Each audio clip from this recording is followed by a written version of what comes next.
Good morning and welcome to Rose Red Homestead, where today we are enjoying a nice rainy day. What I wanted to talk about today was water, but specifically when we are on the go. Several weeks ago, I was up on the CDC website just looking to see if there was anything there that I might want to do a video on. And something jumped out at me. It was water treatment while hiking, camping, and traveling. And they have this really nice little chart. I am going to put the link to this chart below the video description so that you can run this off and have it as part of your emergency preparedness binder. And I hope you're keeping a binder with all kinds of things in it, things that we present and things that you find on your own. Because if the internet goes down, a binder like that will be very, very helpful to have. But this talks about all of the ways that you can treat water, and then it shows you what it will kill and what it won't. So it's a nice little chart to have, even if you do not have the availability of all of those things. So we have done quite a few videos on water, and we've written a little booklet, and we keep the price of that booklet low, so that you can have it available to you at a very, very low price, because it talks all about water and disinfecting and filtering and so forth. This is just a brief review of that, and it is while we are on the go. So it would be, as the title of this handout says, when you're hiking or backpacking or even when you are traveling. And all I need is just some river water, some stream water, and with this little kit that I have put together right here, we would be able to sanitize, filter and sanitize the water from that river and make it safe for drinking or for whatever else we may need it for, clean water. So having access to clean water regardless of where we are is really a good idea.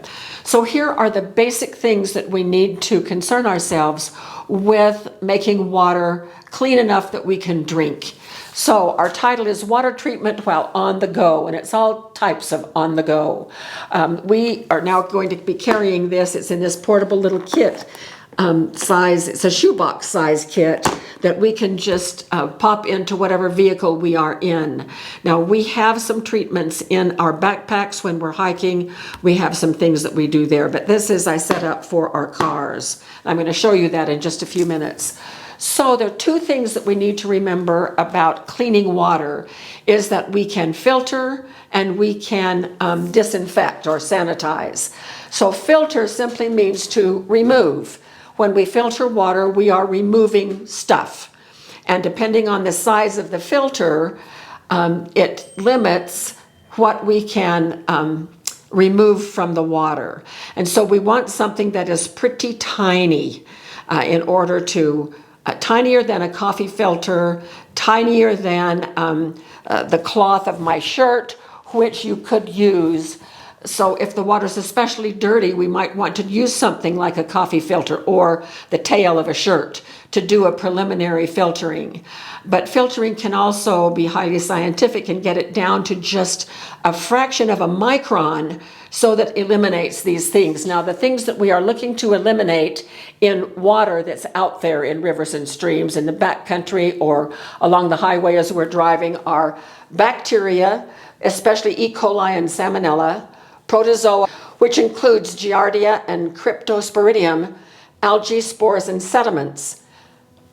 Filtering will remove those things. So I'm going to just indicate that. So right here, filtering will remove these things: bacteria, protozoa, algae, spores, and sediments. But look what it doesn't eliminate. It doesn't eliminate viruses, chemicals, and heavy metals. So some of those things aren't too much of a worry when we are out in the back country. But if we're walking in Zion National Park in the Virgin River, where literally millions of people visit that river every single year, then who knows what else might be in there that we want to filter out. So, filtering. What about the filter size? Well, the recommendation to get rid of all of these things is to have a 1/10 to 2/10 micron size filtering. So what is a micron. It might be good to know that. So the edge of this piece of paper right here, if I had a ruler that could measure that, it would reveal that it is 100 microns thick, 100 microns on this little edge. This edge that gives us paper cuts is 100 microns.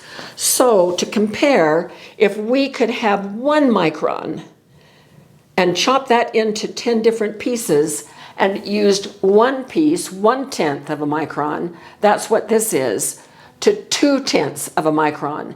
And that would eliminate all of those things right there. So those would not be a worry. But are you worried about viruses? Not so much in backcountry water, but we never know. And so we might want to just be really safe, and I'll show you how we can do that. So viruses such as norovirus, rotavirus, hepatitis A and E. So what can we do about that? Well, filtering is one thing. The other thing we can do after that, and this is the order that you do it. First you filter and then you sanitize the water. How do we sanitize it? Boil or bleach. Those are the easiest things. There are also things like iodine that you can use, or there are things like water purification tablets that you can carry with you as well. So there are other options. So we filter, we remove and then we kill. We filter and then we sanitize. So filter materials, here are the most commonly used ones.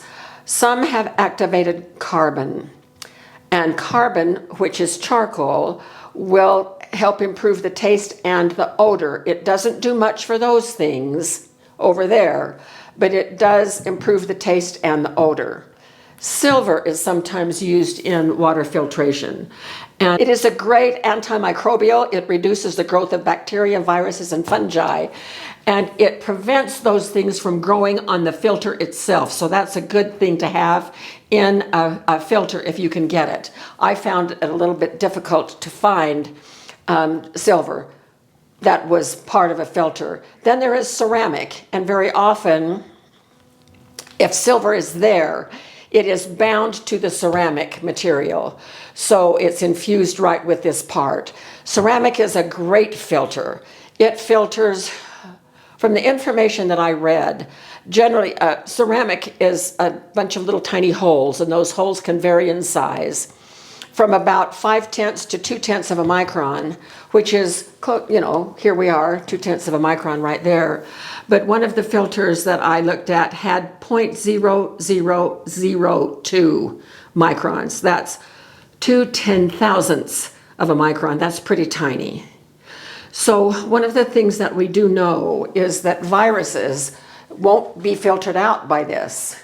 This is too large. Even though it's very, very tiny, this size of a filter is still too large, and viruses can still get through. So we need to do something else for viruses. So either we have to shrink this down so tight that it takes hours for the water to get through if it's filtering out viruses, or we need to do something about viruses. So one of the things that we do with viruses is we boil the water, or we can add bleach or one of the water purifying things.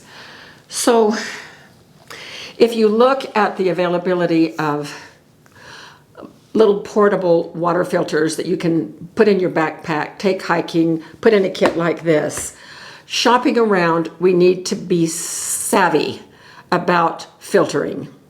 So there is a filter material that is also called hollow tubing, and that's one of the ones that I've got here today. It's good to look at the information on filters to be sure that you know what it is that is doing the work. I could not find much information on the hollow tubing, but it did say that it filters out 99.9999 so and so and so of bacteria and protozoan. Most waterborne illnesses are caused right here with E. coli, Salmonella, Giardia, Cryptosporidium, bacteria or protozoa. Now, this chart that I have right here lists down bacteria such as, and it gives a list, including those things, viruses, including these things, and then it has a parasite and a parasite. Well, the parasite and the parasite listed on here are Giardia, Cryptosporidium, and those are the things that are protozoans. And so sometimes the language can be confusing. If it says protozoans, you just need to know that it's these two things. If it's these two things that are listed, you know that the protozoa are being taken care of. There are a lot of other protozoans as well. And so it filters out a lot of protozoans, plus those two waterborne illness causing organisms.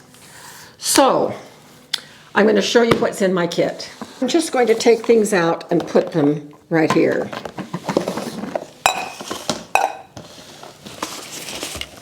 So I have two filters. I have one of these Nalgene water bottles that are quite, you see these all over the place. These are quite popular. And then I just have a cup that would help if I need two containers to do the water with. And then I just have some coffee filters if I want to filter the water before I run it through one of my filters. Okay, so let's go with the simplest. Both Jim and I have one of these. So we have two of them because we carry them in our backpacks when we go hiking. When we used to go hiking, we don't do that much anymore. Now one of these is now in our car. So this is how this one works.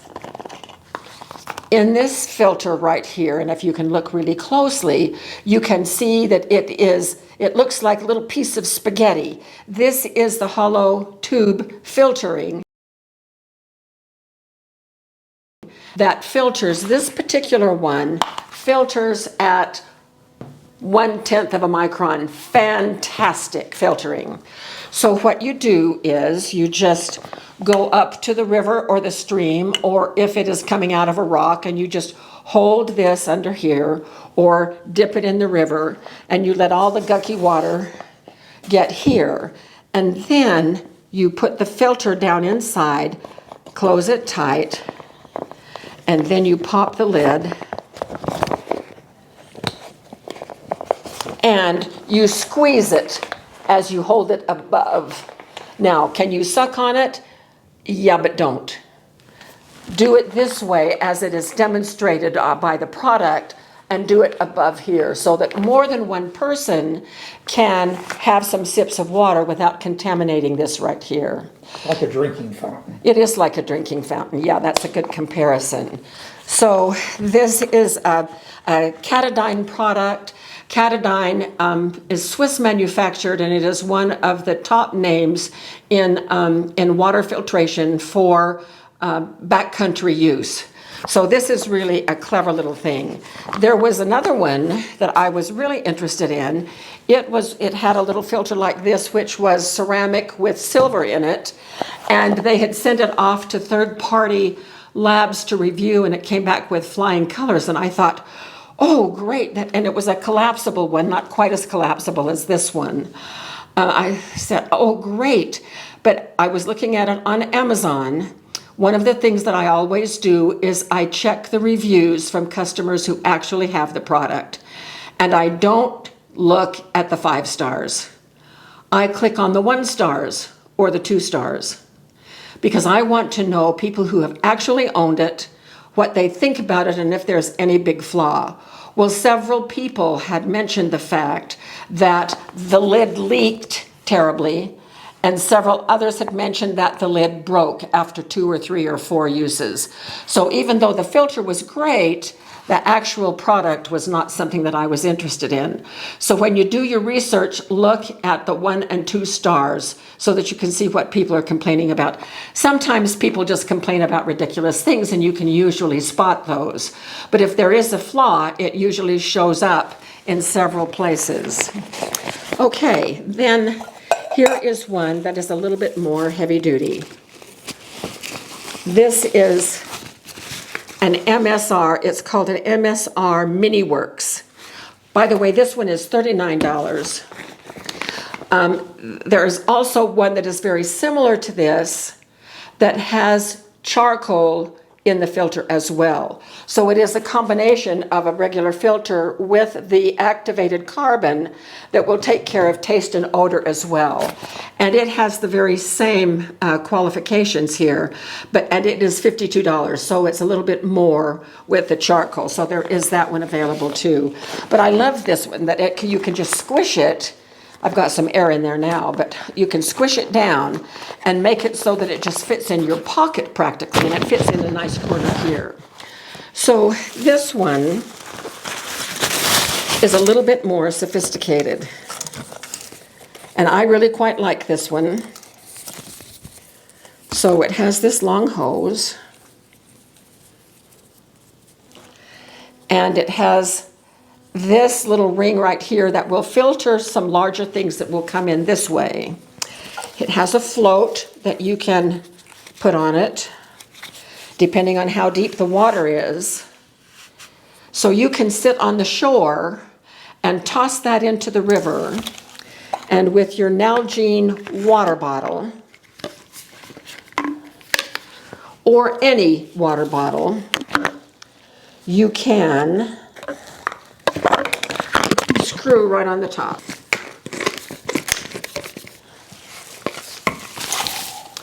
Toss this in the lake or the stream, and then you just pump. And you need to, before you set out on your trip, if you get this wet with just tap water, it will go a little bit faster. So this one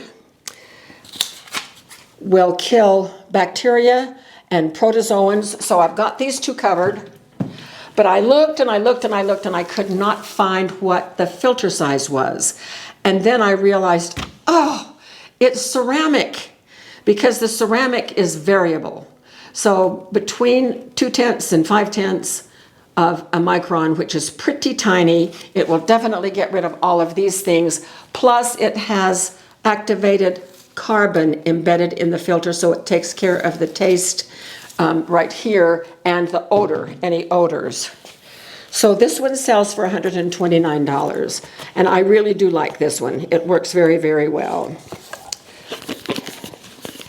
So much now for the filtering. So Jim just stopped the camera and asked me a good question. He said, when you drop this in the river, what height is good? Do you want it right at the water, just barely below the water level? Do you want it to go deeper? And there is no instruction regarding that, but you might just want to make sure that it's not dragging the bottom. That is the only requirement that I would think. Just keep it floating up above the bottom sediment. The heavier sediment is going to be rolling along the bottom. And so keep it above the bottom, but below the water's surface, of course. So that was a great question, honey. Thank you for that. Okay, now, if I am concerned about viruses or chemicals or heavy metals, the good thing about ceramic is, in addition to the size, it also reduces heavy metals and chemicals.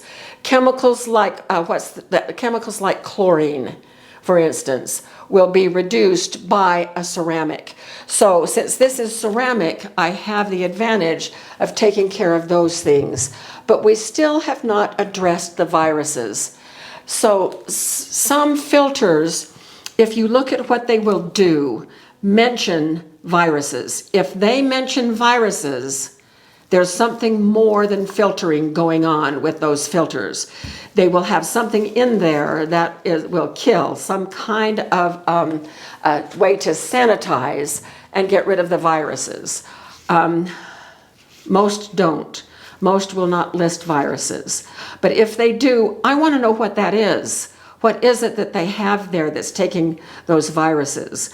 If it is the filter itself, then the filtering is going to be pretty slow, because the filter has to be closed down so tiny. How are we going to sanitize? Well, you've got your water purification tablets, if that is what you prefer.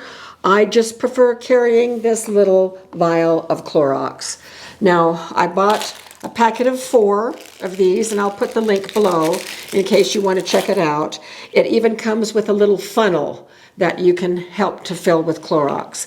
Now right now I have it labeled Clorox 2 drops per quart. And so you poke a hole in the top with a needle, and that hole is so small that the Clorox is not going to come out unless you squeeze it. But when you get ready to squeeze it, you just have your water in here, and then you just do 1, 2, and then that's it. And then it can go back in your pack. So that is basically our setup for how we would sanitize water.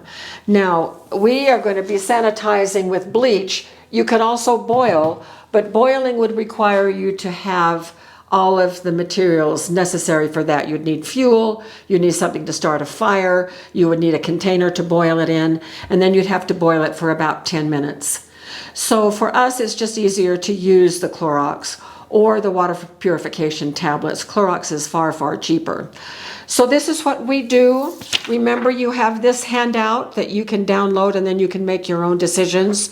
If you don't yet have a kit like this and you think you might need one, and if you're shopping for water filtering devices, just make sure you're a very good shopper. And remember these things that we've talked about today so that you will know exactly how the water going through your filter is going to be treated. Will it only filter, or will it filter and somehow kill viruses?